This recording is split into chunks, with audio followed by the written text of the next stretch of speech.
আর অভিষেক বাবুর যে কটা চারানার চালা ঘুরছে তাদের উদ্দেশ্য বলি, সময় থাকতে শুধরে যান। আইনের মাধ্যমে 5 টাকার পেনে এমন খোঁচা দেব, থানার বাড়ি করাবো, নাহলে জেলের ভাত খাওয়াবো। অভিষেক বাবু বাঁচাবে মনে হচ্ছে, উনি নিচে কিভাবে বাঁচবে তার জন্য লাইন খুঁজছে, বারবার পিসিকে দিল্লি পাঠাচ্ছে, মোদিজির সাথে বসাচ্ছে, আর তোমাদের কথা ভাবছে। উনি বাঁচার জন্য মোদিজির কাছে পাঠাচ্ছেন, আর ইনি ভাবছেন পাড়ার চারানার নেতাগুলো কি ভাবছে বলুন তো, দাদা বাঁচিয়ে নেবে। আরে এরা তো পাড়ার চারানার নেতা। অনুব্রত মন্ডল বীরভূমের বাঘ বলতো তৃণমূল, আজকে বাঘ কোথায় গেছে? হ্যাঁ, কোথায়? তিহার জেলে গেছে। তার থেকে যদি কোনো ভয়ঙ্কর জেল থাকে, তৃণমূলের আগামী দিনে বেশ কিছু নেতা ওই জেলেকেই রাখা হবে, দরকার লাগে তৈরি করতে হবে আমাদেরকে ওই জেল। বাঘের জন্য অনেক কথা বলছিল, অনেক মায়া কান্না কাঁদছিল। যখন রাত্রে খবর পেলাম জ্যোতিপ্রিয় বাবুর বাড়িতে ইডি গিয়েছে, দীর্ঘক্ষণ তল্লাশি চলছে, মমতা ব্যানার্জি তখন মনে পড়ে গিয়েছিল জ্যোতিপ্রিয় বাবুর সুগার আছে, বলছে সুগার বেড়ে গেলে বিপদ হয়ে গেলে ছাড়বো না।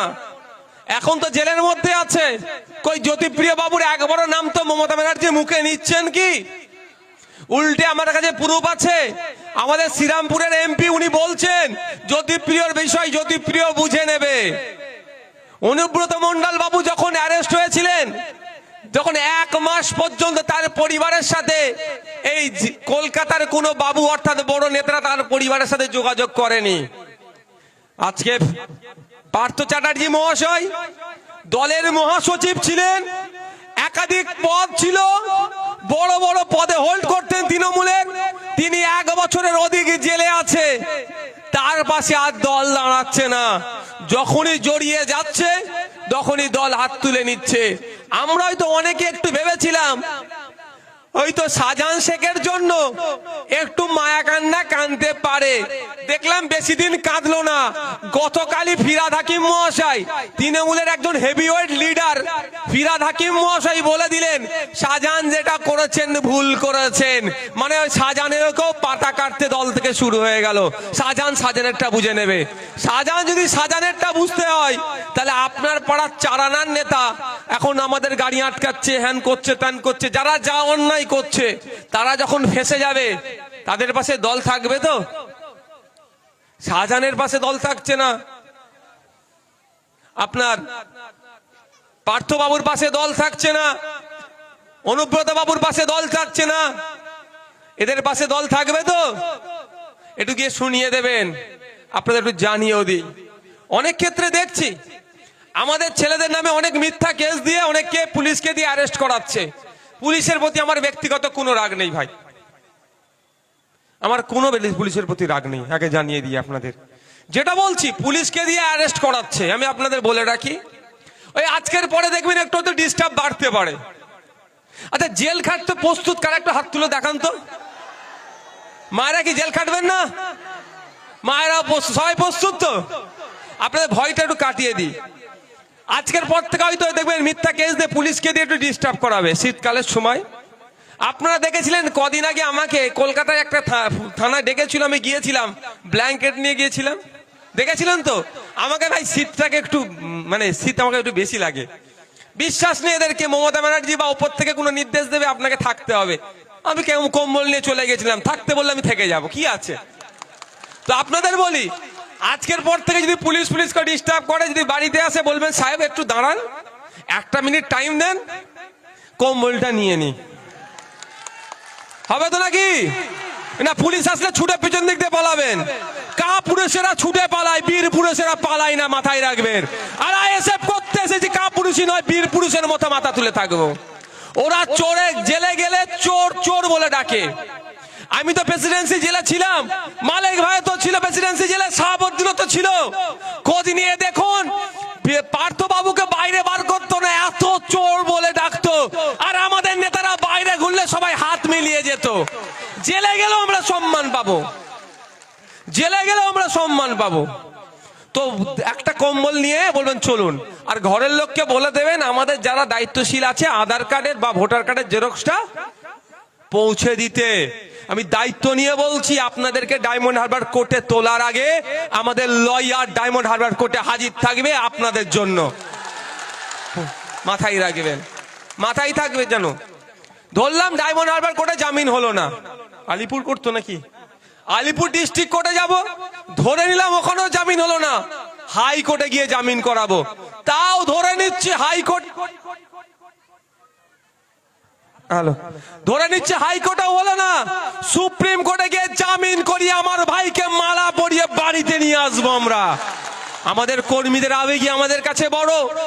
কলকাতায় 1000 লোকের সমাবেশ করার পারমিশন দিয়েছিল, কিন্তু আমরা দেখলাম আমার কোন ভাইটাকে ছাড়বো আর কোন ভাইটাকে ডাকবো। আমার কর্মীদের আবেগও যেরকম, জেলার নেতৃত্বদের আবেগকেও আমরা কোনোভাবে যেমন উপেক্ষা করতে পারি না, আমাদের কর্মীদের আবেগকেও আমরা উপেক্ষা করতে পারবো না। এবারও তো প্রায় 1005 আমার মায়েরা কলকাতা যাবে বলে প্রস্তুত নিয়েছিল, কোন মাকে আটকে পালন করবো আর কোন মাকে ডাকবো, সেই জন্য টোটালটা আমরা বন্ধ রেখেছিলাম। আমাদের কর্মীদের আবেগের কাছে আমরা পরাজিত হয়েছি, আর বারবার আপনাদের আবেগের কাছে আমরা পরাজিত হতেও প্রস্তুত আছি। আমি আপনাদের বলে রাখি, জামিন তো করাবো, জামিন করিয়ে কি ছেড়ে দেবো নাকি? কি মনে হচ্ছে ছেড়ে দেবো? মিথ্যা কেস কদিন চলবে? কদিন চলবে? 2 বছর, 4 বছর, খুব বেশি হলে 5 বছর। 5 বছর পরে কেস ডিসমিস। আমার যার নামে কেস দিয়েছে সে কি হবে? খালাস। তারপরে কি ছেড়ে দেবো নাকি? ওকে দিই যে না, যে দাদা দিদির কথা শুনে, অভিষেক ব্যানার্জি বা মমতা ব্যানার্জির কথা শুনে আমাদের ভাইদের নামে মিথ্যা কেস দিয়েছে, আমরা অভিষেক ব্যানার্জি মমতা ব্যানার্জিকে দেখবো না। যে আমার ভাইয়ের নামে মিথ্যা কেস দিয়েছে তার নামে মানহানির মামলা ঠুকবো। 2 রকম হয়, একটা সিভিলে হয়, একটা ক্রিমিনালে হয়, একটা ক্ষতিপূরণ হয় আর একটা জরিমানা জেল হয়।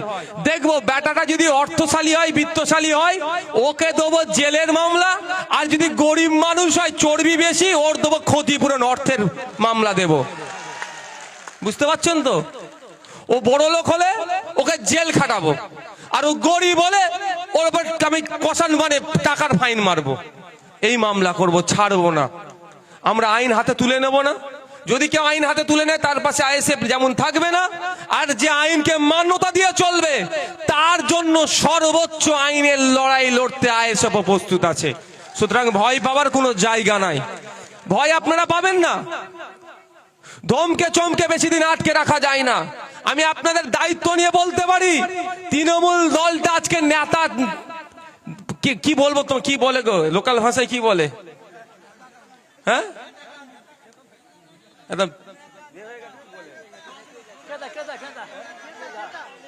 পচা নেতার মতো হয়ে গেছে, শুধু পুলিশকে দিয়ে এখন টিকিয়ে রেখেছে।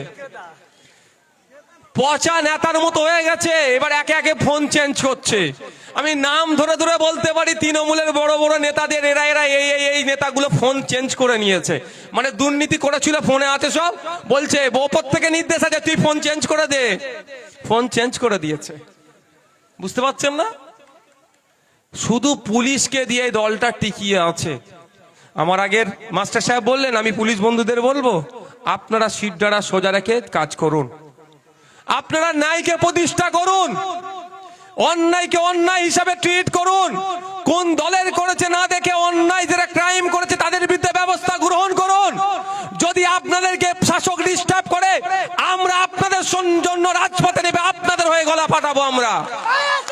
আপনারা নিরপেক্ষতার সাথে কাজ করে যান। আর দর্শক বন্ধুদের বলবো, তৃণমূলের এখন